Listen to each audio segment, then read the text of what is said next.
Welcome, everyone, to the third of our SRN Conversations. This is a chance for people in our group to get together and talk about conferences that have happened in the past.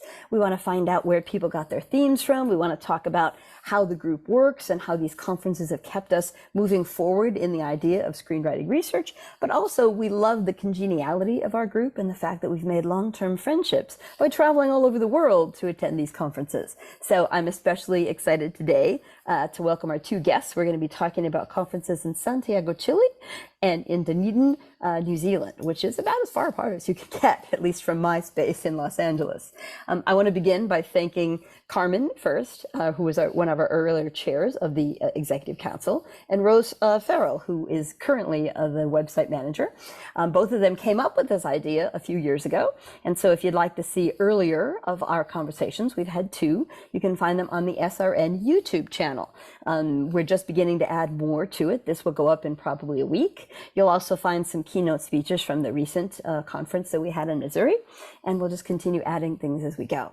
So we want to say that this is a chance for us to both enjoy and create an oral history of our network, and to offer up advice and information to people who in future are planning on hosting some conferences. We know right now we're planning to be in the Czech Republic next year in 2024. We will be in Adelaide, Australia in 2025, Oxford in 2026, Milan in 2027, and Mexico City in 2028. So all those future folks are going to learn from the previous conversations and from the conversation we're having today with Carmen Sofia Brenes of Santiago, Chile, and Amie Taua of Dunedin, New Zealand. We are awaiting Kirsten Stetterheim. She was having some issues with technology, so we hope that she will join us soon. Otherwise, we will invite her to step into the next conversation we host. So today we'll be talking about the hopes that you all had for planning your conferences, the ideas behind your themes, the types of presentations that you saw made, the new research that was coming out of it, and all that stuff. So I'm going to start with giving you each a chance to tell us what theme you chose and how you felt that gathered people together. Why was it a great moment, a great concept to be talked about? And I'll start with Carmen. Okay, good morning, good afternoon, good evening. It depends on when you are looking or watching this beautiful conversation, I hope. Thank you for being here, and thank you for the invitation to talk about our small or little conference in Santiago, Chile in 2015. I want to begin with a kind of anecdote. I was just arrived at the SRN at the beginning in 2011, I think. My first meeting with my first encounter with a network was in Denmark, in the conference there in Copenhagen. And I remember in the last meeting, we were asked if we would like to host a conference in the future. And I was the only one that came from a Spanish-speaking country, and I raised my hand and I said, yes, I will like to invite all of you to Chile. It was a kind of joke, or I don't know, but at the end, this dream that began on 2011 took place in 2015, in 2015, in Santiago, very near to the Cordillera de los Andes, at the University of Los Andes. And we chose the title Transnational Screenwriting, a dialogue between scholars and industry. At that moment, we were running a master program in screenwriting at the university, and we were very interested in being in making a bridge between the academic field and the production film area, you know, and also because at those days, and that it occurs nowadays too, the Latin American industry in film and television was growing very fast. So it was a very interesting moment to put in contact, in dialogue, these two areas of our work. So we organized that conference in May It was a very beautiful time here in Santiago. And we had 27 participants from 14 different countries. 14 came from Latin America, 6 from the USA and Europe, and the rest from Australia, New Zealand, and Dubai. We had an attendee from Dubai. That's my contribution, yes. Oh, that's exciting. Well, and it speaks to how prescient you were, because we just got a report from our current membership officer, Isadora Garcia, and she found in the survey she sent to everyone that a full 47% of the members of our network, the SRN, have had scripts produced. So that we are a combination of academics and professionals all together. And that wasn't something people expected in the beginning. So you started the trend of people recognizing that. I remember that in the origins of the SRN, from the very origins, in the idea of Ian McDonald and the other founders of the network, they were always looking at this in this direction. You know, they were looking to the direction between the research and practice. Yeah, it's very nice. Exactly. Oh, that's wonderful. Thank you. Then, Amie, let's hear about how you came together with the theme and the thoughts for hosting one in New Zealand. So I have to apologize because it's been a very, very long time since I have visited. I actually went through my garage. I recently moved home and I was rifling through things and I found this beautiful little booklet that we had made up, and I've been moving through it. I came on quite late in the piece, so Dr. Divinia Thornley, who was my supervisor at the time, I think she put in the application to host, and I started my MA at the start of 2017, and I was hired as a conference assistant. So I was sort of like coordinating volunteers and coordinating performances as well. And it was my first time at a research conference, so I had no idea what to expect. But I've been to several since, and it's definitely the best. That's great. And I wasn't entirely sure what the theme was, but I think it just sort of centered around narrative storytelling, sort of moving script to screen, and that was reflected in what I've been reading in terms of the lineup that we had. So I did some super quick number crunching, and we had around 5 keynotes, 10 New Zealand presentations, which I thought was a really fascinating, looking back, it's such a great way to highlight and elevate the stories and the storytellers that we had that were there, who might not be known to such a diverse audience. We had 4 screenings and approximately, don't hold me to this, 73 presentations overall. And it ran from the 28th to the 31st of August 2017. And while I was very late in the piece, I know that Divinia she's type A, she's very into details, and she did things like we had a garden at the end of the street that the university is on, and she had the flowers coordinated so they look like a film reel, and she coordinated that like the year before. She wanted to make sure that everybody had the opportunity to take advantage of the wildlife opportunities we had, and I think, Rosanne, you and your family went and saw the albatrosses or something along those lines. So it was about introducing the entire community to both the stories that we have here, but also the unique nature of actually being as isolated as we are here in Dunedin, and the cultural significance, recognising mana whenua and tangata whenua here who live here and whose land that we live on.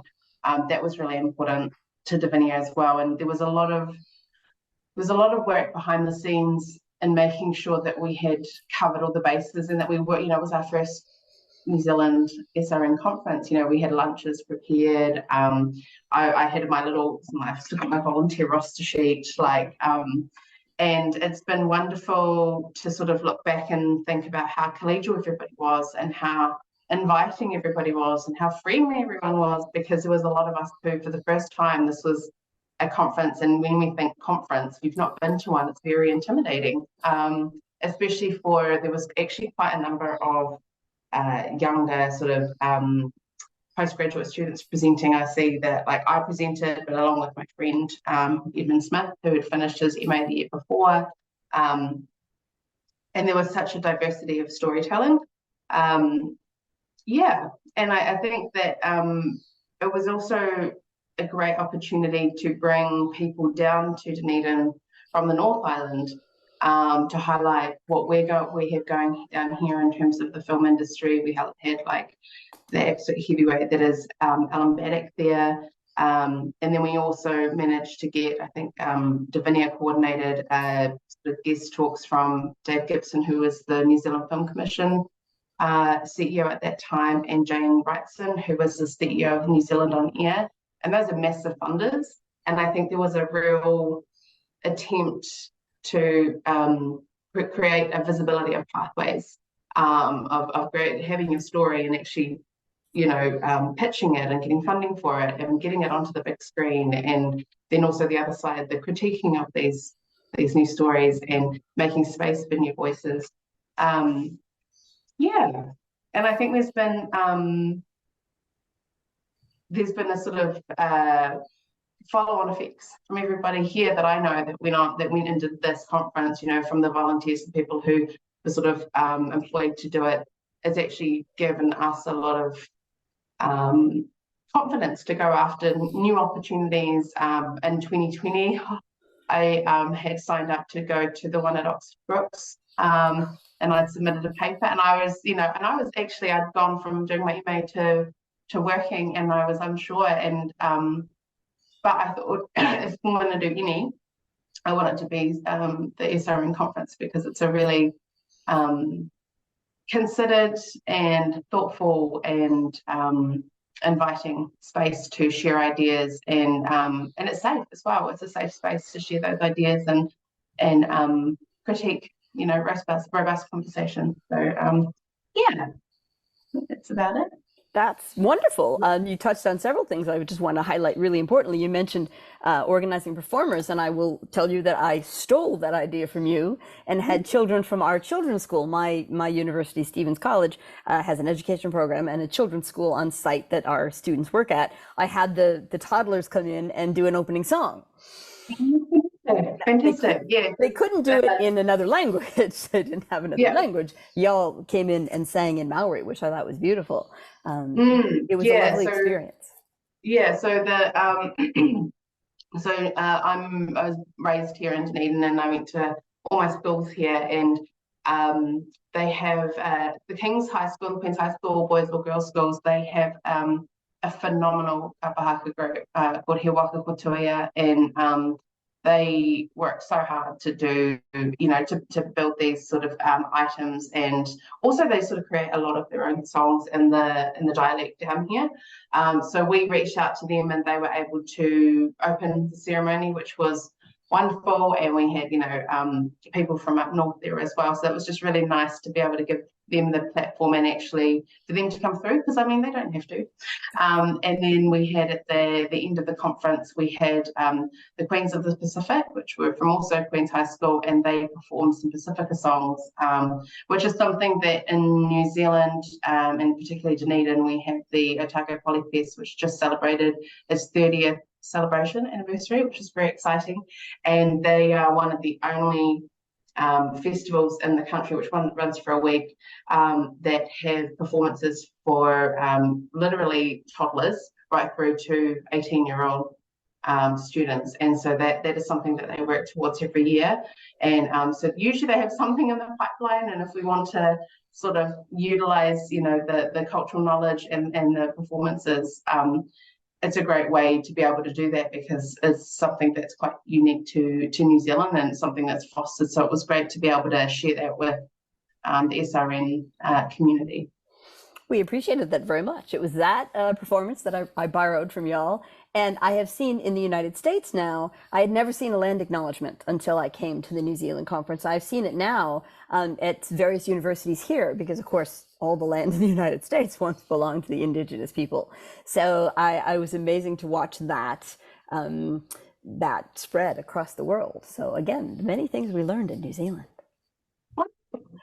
Well, and that, of course, was going to be my second question, some unique things you did in your conference. So now we'll move back to Carmen and ask her about some of the specific things she set up in order to celebrate the location that she was at.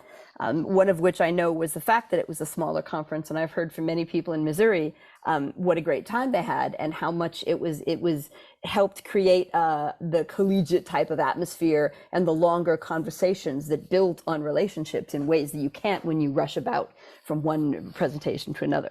So yes, Carmen, let's hear about some of the new things you put in place that you were appreciative of how they worked out. Well, as you said, because we were a small conference in proportion, let's say, it was very, very, very easy to be together and to talk with each other.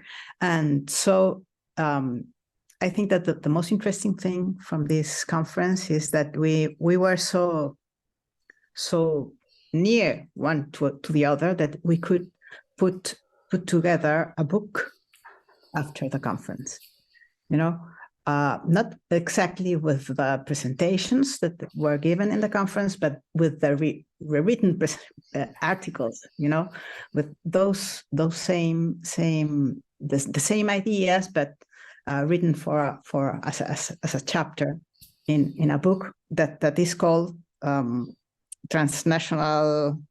Let me transcultural screenwriting, telling stories for a global world. And there we have 9 chapters, and I think that 8 of those came from participants to the conference. Just there was another person that came saying that she was interested in doing a contribution for the book. But yesterday I was just looking to the index of the book, and I was astonished because I have seen at the same time the titles of the abstracts in the list, in the list of the abstracts in the booklet of the conference, and I saw the dialogue that was there between the abstracts of the conference and the book. It was very very nice to see that it has been, I think that closed the circle of the theme. That was, from my point of view, was one of the most beautiful things that came out from this conference. And when you were talking about that, how do we celebrated our country or the place where we were geographically, I can say that instead of the traditional conference dinner that we always have in our conferences, one night at some place, etc., we had a Chilean asado.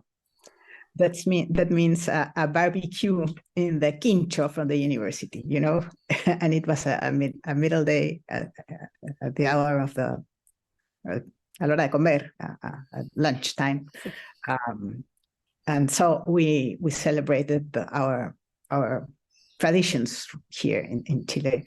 That people like a lot to eat outside in a barbecue, and I remember that day was very nice, and we had the Cordillera in the background, so it was really, really, really wonderful.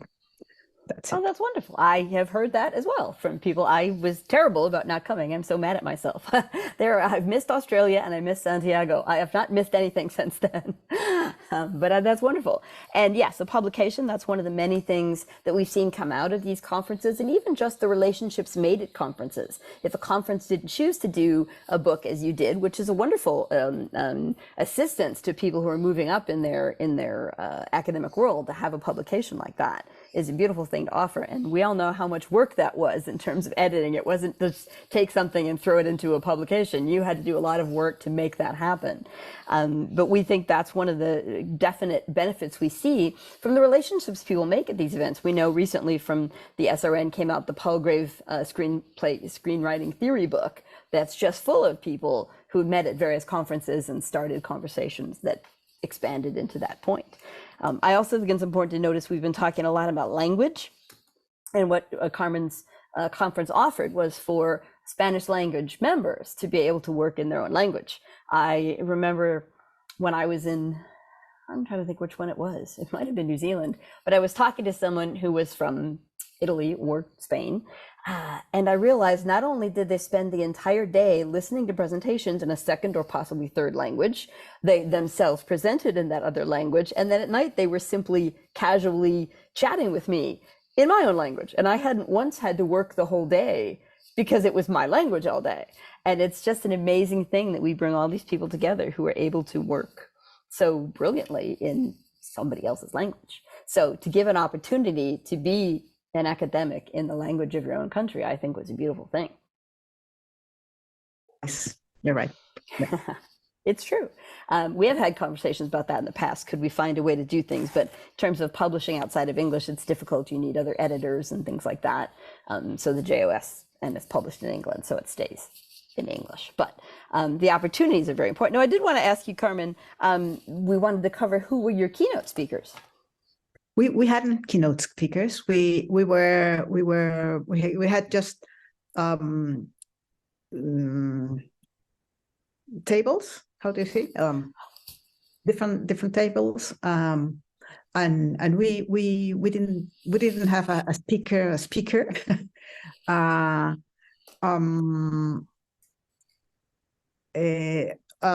that made possible that everyone had more time to listen to the others, because we had the same slot of time, 2.5 days for less information. So we could expand, and also not only for the presentations, but also for the question Q&As, you know. So it was a kind of different thing, you know, different tempo, different rhythm. I think that's wonderful. That's I went to a symposium in Cardiff on Doctor Who, of all things, because I like Doctor Who. That was like that as well. It was a smaller group, and we all really got to learn from each other, which I did appreciate. And we've talked about doing that in the SRN. We have to say that our conference was the same year that there was another the real annual conference in London. You know, so this was designed to make a taste of how it was to organize something here down in the hemisphere, in the southern hemisphere. And so the people that could come came exactly from Australia and New Zealand. It was easier to come from there than to come from Europe, you know, because of the hemisphere. So yeah, that's it. No, but that's really important, because I've, of course, since met some folks whose first conference was Santiago, Chile, right? And they then became very active in the SRN, because that gave them just what you said. It gave them a taste of, oh, this is how this group is a little bit different, and now I want to be part of it when I can manage. Obviously, that was the case, for example, of Rafael Leal, that afterwards has taken part of the SRN. So exactly. And Margaret McVeigh said that was her first conference. Margaret came also. Yeah. Yeah. So it is true. It was easier. I want to go a little bit back to the book to say that it was co-edited by Margaret McGrave and Patrick Catrice and myself. So we were 3 members of the SRN co-editing the same book, and that was also interesting. Had you all met at a previous conference, or the 3 of you all met at this conference, your conference? We met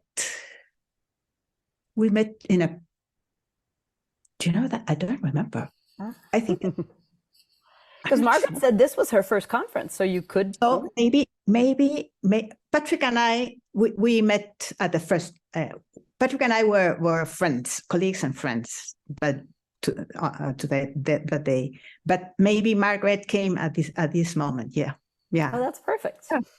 That is the perfect example of one of the benefits of gathering at these events in person. That's so cool. All right. Well, Amie, then I just also wanted to cover, you mentioned your keynotes really fast, and you didn't mention my favorite keynote, which just happened to be Rachel Lang, because I liked Almighty Johnson's. But you were the first conference where there was a blend well, Carmen was first, but in terms of keynote speakers, you blended in people from practice who weren't academics, but we're talking about the industry as it stood at that time, which is then what I borrowed. I brought in more writers and producers, then I brought in academics. And I think that was a nice blend. So I don't know how, if you remember how that was discussed, or just in general, what were your memories of having the chance to meet high-end people in your own personal industry? It was amazing. I absolutely fangirled over Tisi Tomasisi, who was the director of the and the writer of The Orator, and then what would come out to be 1000 Ropes. Because I was looking at some of the older sort of blurbs of what the conference was going to be, and there was more buy-in from people who weren't from Dunedin than I think I had expected, and I think that's down to Divinia and the other SRN, like the committee that we had, sort of working party that we had to get it over the line. But we did have Rachel Lang, and she spoke several times over the course of the conference, which was fantastic, because you don't often hear from the writers. You don't often, it's always the people in front of the camera. It's always, I'd say the directors, but just having a blend of writers, of directors, of producers, and really understanding what their job is and how they work together in order to realize a project is something that cannot be underestimated, because I've been studying film for 5 years, and I still hadn't touched that, because I was doing film theory. So it was a really lovely overlap of real life gritty experiences of making films, and then that theory that comes with critiquing and unpacking and contextual just evaluations of how things are built. But we had Rachel Lang, who did Outrageous Fortune, The Almighty Johnsons, Galen Preston, who did a documentary with Helen Clark, who was a former Prime Minister, Tisi Tamasisi, Catherine Fitzgerald, who's she was a producer for him. I think she's also worked with Taika Waititi, and she is on the board of the New Zealand International Film Festival. And she's a local Dunedin, I think she's from Dunedin originally as well. And I actually caught up with her when I went to a conference later that year, and she was like, "When are you going to make a movie?" Like, blah, blah, blah. And I was just like, "Oh, I never even thought about it," And it was just that, like, the audacity to not even think that you could make a film, or that your stories aren't relevant. She really pushed me to think of myself beyond academia. We also had Ian McDonald, who was an SRN co-founder. He did a talk, as well as Jane Wrightson from New Zealand on air, and Dave Gibson. And I think those are really important. And so my role now is I'm an arts advisor, creative advisor within the local council here in Dunedin. And one of my jobs is the funding. Twice a year, I fund different projects. And while we have an adjacent office, film office for Dunedin, who work with Amie Taua Southland, understanding what I got from this conference, just knowing how the funding flows and the obstacles, and that it's not always fair. And all of those things, I think they validated each other, because they were both there together, and they're not in opposition, because they inform each other over time. And that it's the writing about the films that make the films timeless in a way. And yeah, I think there was I was reading through it, and I really liked the panels that were throughout as well, because I went to a few of those. And the one thing that Divinia was really intent on is all the volunteers got to go to whatever they wanted to go to as well. And that was really important, because we were sort of like, we want your time for free, but here's a t-shirt, and also go to all the conference papers you want to go to. There's so much cool stuff happening. There's different, there was such a variety of papers that were sort of being presented, and, how often does this come about in Dunedin? Like, take advantage of it. And it was fascinating, because later that year, I actually got an email from one of the volunteers asking for just a reference. And I was like, of course. And it was being able to highlight that this is an experience for you too, that you can take on, even if you don't go and make a film or go into postgrad. Like, we're here to support you in your next phase of your career, whatever that may look like. I think like I've carried that through now in my role at council is, you know, everything needs to count, and everything needs to be relevant to the person, and nobody owes you anything, which is, I think, a really important part of the exchange that we had, both with the performers, but also the volunteers and the people who came down to speak. And they were actually, I spoke to Tusi Tamasesi while he was down here, and he's so kind, like, you know, really open. And there wasn't that gatekeeping that you hear about a lot in that environment. We were all just sharing ideas, which I thought was great, because it's not always like that at conferences, right? It's not always like that in both in the film industry, but also in academia. But I think everybody recognized the value of listening to each other, of sharing ideas. And I love that idea of the having the food in a traditional way. I think, you know, that just that exchange is really important, because it's what people remember. Like, I thought my conference paper was awesome, but I know that no one will remember it, because everyone will remember the cultural performances, and that's the main thing. You know, and encouraging people to come back. So yeah, I thought it was a really good, like, I think that's down to Davinia's ability to pull people on. I think we had a few other people from the Film Commission as well, and the Film Commission is one of the bigger funders or you know, governing bodies here in New Zealand. So to have that presence was, it gave a legitimacy to that side, because we had all the sort of academic heavyweights there. It was just nice to have, oh yeah, well, if I heard these people are going to be there, I want to be there too. Yeah. And the weather was really good, so that helped. Always. That's true. That's excellent. You touched on something else I did want to ask about, so now we'll go back up to Carmen on this one, but it will help future organizers. Did you have to get outside funding? Was your university able to really back up? How were you able to basically afford doing the conference? Oh, you're on mute. Sorry. Okay, thank you for the question. Yeah, very important. If you don't have money, you cannot do anything. Well, part of the conference was financed by the conference itself, but we needed some help from outside.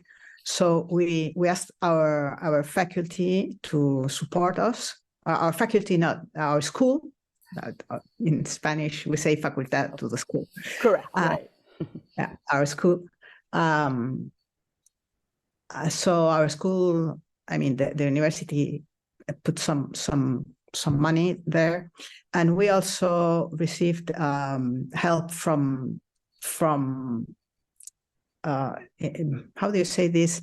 Not economically, not in money, but in things, you know. Mm-hmm. Right. The transportation or the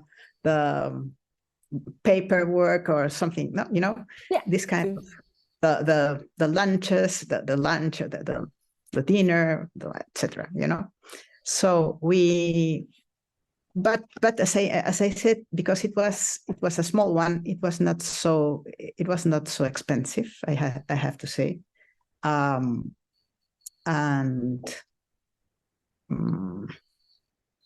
I don't know. We were magicians, I think. Yes. There is some measure of magic that has to come at the end. Yeah. I remember that I had a very wonderful woman that worked at the school, at our school, Patricia Vila, and she helped me a lot with all these things, because I'm not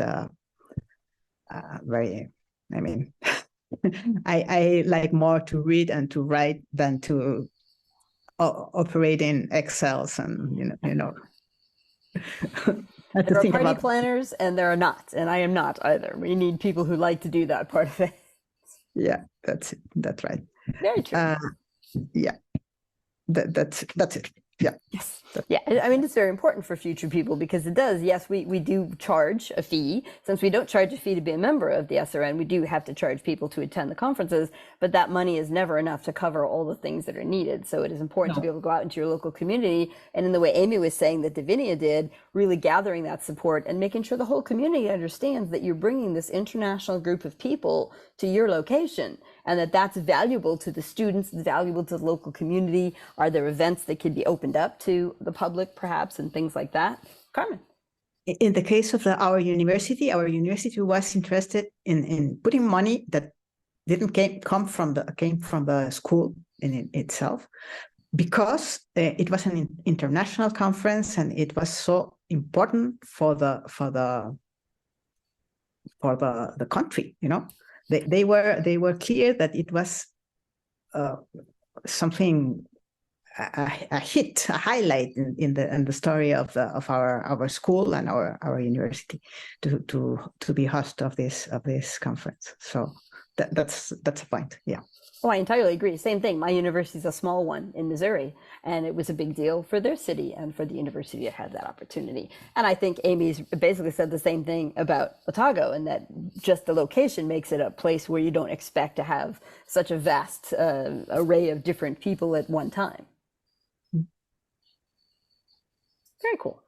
Well, I always like to ask people too, now take a moment, having done it, even though it was a little bit ago, what kind of advice, what do you think people need to think about in preparing their own conference? What maybe was the hardest thing to put together, or something that needed extra help, or in general, you didn't assume, oh my gosh, I'd have to organize for that as well? What kind of advice would you give someone who's going to plan theirs in these future ones we've discussed? You go, Carmen, you go first. I would say that the most important thing from my point of view is to have a team and to find the people that breathes the same enthusiasm as you to organize something like this. And the theme, you need a theme inside of your own body. I mean, of your own university or school, but also to take advantage of the SRN and to ask for help for the other people of the network. For example, we had an academic committee that read all the abstracts and helped me to choose which presentation was okay and which not. That came from Belgium, Spain, Italy, Finland, Germany, Australia, and the United States. Yourself, for example, So the extraordinary people that were helping me to choose the presentations. That was great. Patrick Catrice, Pablo Chart, Juan José García Noblejas, Kirsi Rine, Kerstin Stuternheim, Klaus Tieber, and Rosanne Welch, and myself. That's great to have a team. I would say, look for someone to help you to organize, and someone with whom you can enjoy the organization. Not just the end of not just the conference, but also all the steps to arrive to the conference. True. It's like we say when you're committing to writing a piece. If you're writing a pilot, with luck, if that thing makes it on the air, you have to like the idea enough to live with it for a good 3 or 4 years. So to prepare for a conference, you need a group of people that you want to be around. That's right. Exactly. See, people that nourishes you. Oh, that's a pretty word. Yes, that's true. That's true. Amie, what do you think in terms of advice to people planning this in the future? I totally agree with Carmen. Davinia was our fearless leader, and she created buy-in for us. Like I didn't know what SRN was. I didn't know what conferences were and how they were functioning, or how they actually contributed to the ecosystem.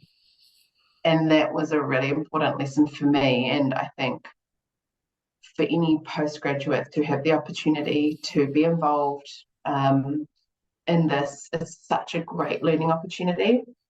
And it's and it's a wonderful thing to have on your resume as well, to be able to affiliate yourself with this kind of conference. It's a great thing. So I would say community buy-in, like volunteers you can rely on, a committee that you can rely on, and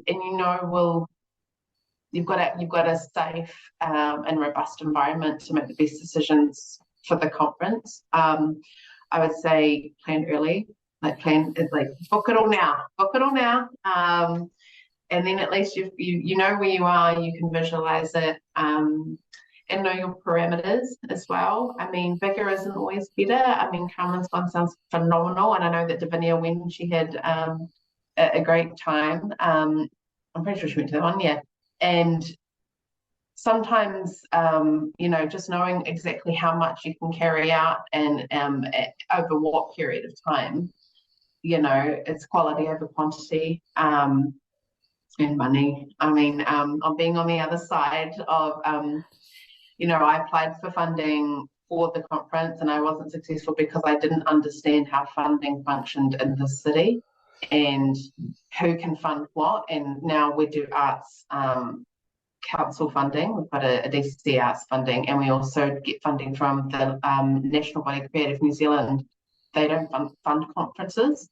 And so knowing the landscape of funding and who to ask for, I think this conference was funded through the department and through the university, because once you know how much of a budget you have, you can give it to people who love the Excel spreadsheets. And shout out to Paulette Milne and Maureen from the Media Film and Communications department. They were absolute superstars, because it's scary, thousands of dollars going towards food and renting a venue and all that stuff.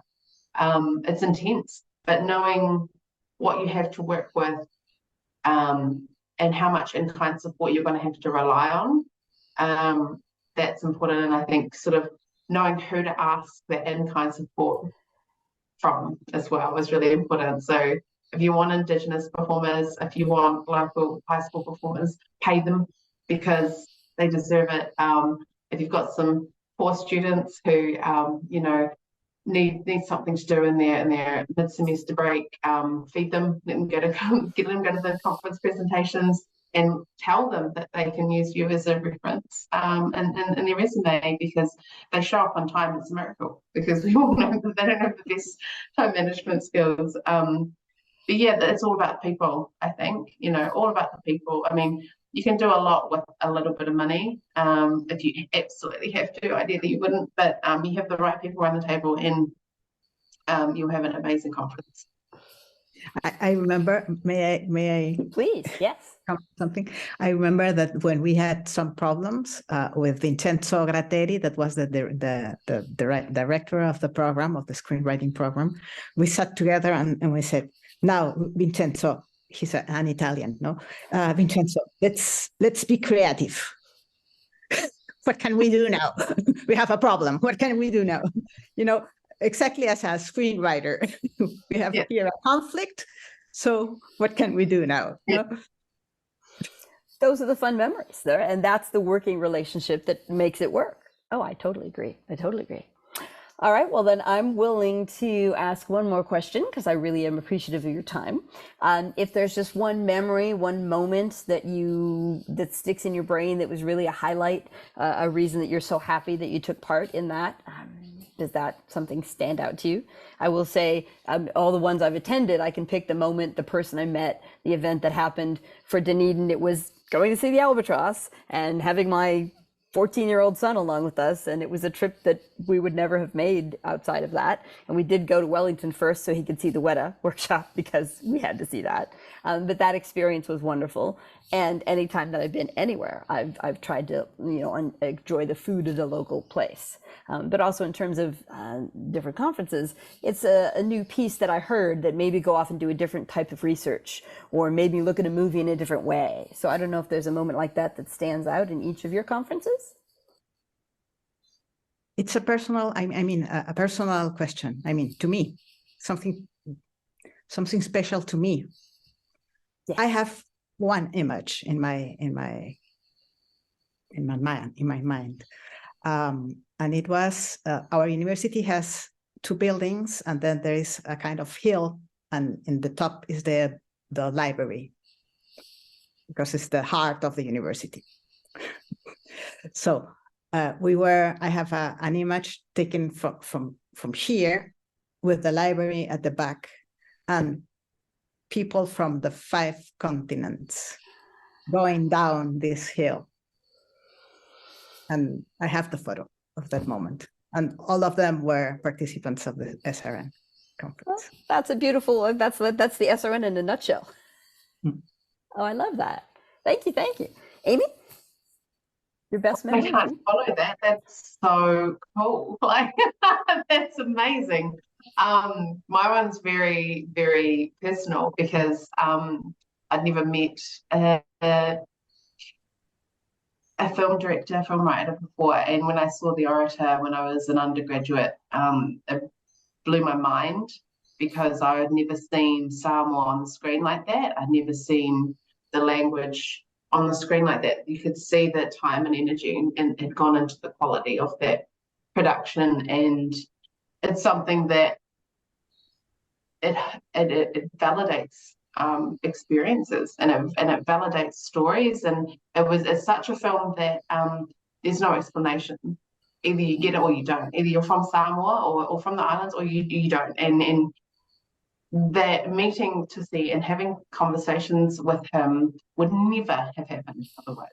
Ever. Even though we live in the same country, it provided the crossroads for those conversations, and it provided the opportunity for that, the bump space, where you have these like firecracker moments, and you have these ideas, and talking to him, he actually was so grounded and very humble that it completely changed how I felt about like filmmaking, because he's like, I just had an idea, I just wanted to do this and this, and I'm talking to Catherine Fitzgerald as well. She had very much a pragmatic approach to filmmaking, and I was like, oh, and because it was very similar to how I felt about academia before I sort of moved into postgrad, and I went to this conference. I was like, oh, these people are really lovely, like they completely nerd out over their specific area, like, wow, okay, they're just like me. And it was just that sort of just really, like, elevating the conversations, and removing the veil that you that's there unless you actually engage. And I'll carry that for the rest of my life. That was just such a wonderful experience. And I saw other volunteers as well. That was another really cool thing, just volunteers going to different things and taking advantage of their experience. And that's what I want. That's what I would have loved to have seen. Both probably those experiences and the cultural performances. I was incredibly proud of the young ones coming through and just performing their cultural, heritage. It's just, it was so great to be able to share that at that point in time. And obviously so much has changed in the last sort of 3-4 years. It's the lunches, it's the performances, it's the albatrosses that people remember at the end of the day. So to have that sort of folded into what is a professional development experience is I think quite unique, and it just shows how much I think people within SRN care about the experience of their colleagues and of their friends from around the world. So yeah. That's beautiful. Carmen gave us the best picture to end on, and you've given us this phrase, the concept of the crossroads is what it's all about. What we learn from each other by coming together and then going back into our worlds and sharing that information. Absolutely. Well, I have to thank you both very much for taking the time today. This is going to be a wonderful conversation for future conference planners, but also for, of course, other members who are going to remember the moments they had at both of your conferences. So thank you so much.